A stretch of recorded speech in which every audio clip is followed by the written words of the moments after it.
Headline: Michael Saylor thinks sales of Bitcoin weaken the network. Published at 1:40 p.m. UTC on February 17, 2025. According to strategy founder Michael Saylor, buying Bitcoin strengthens the Bitcoin network while selling weakens it. Bitcoiners immediately pounced on this controversial claim. Their first critique is obvious. Selling and buying always occur simultaneously. Each BTC purchase is also a sale, meaning there are always an equal number of purchases and sales at any time in the currency's history. Giving Saylor the benefit of the doubt on this technicality, most critics were fine to assume that he intended to say buying at successively higher prices strengthens the network, and vice versa. However, even this charitable interpretation of the actual mechanics of a financial market didn't clear much skepticism. Indeed, a prominent Bitcoiner told Saylor to reread its white paper in order to fully understand its security model. Indeed, a higher or lower price for any particular transaction doesn't affect the strength of the network. Rather, the network simply transmits, validates, and protects transactions.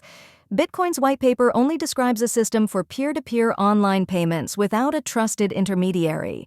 That network still processes each peer-to-peer transaction in exactly the same way, regardless of at what US dollar price the payments occur. Critics also blamed Saylor for downplaying the role of BTC's velocity. In actual fact, transacting frequently, even at the exact same price, often strengthens its network effects. Increasing the liquidity of a commodity, regardless of its price, eases its day-to-day utility and encourages user adoption. Subheading: In defense of Michael Saylor.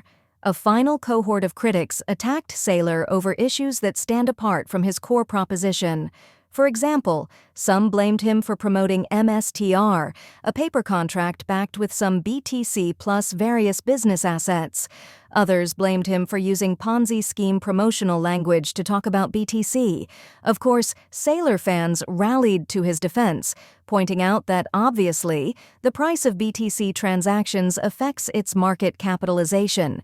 Miners, in turn, decide to expend resources when their USD projected BTC rewards exceed their USD projected operating costs of electricity, equipment, and overhead.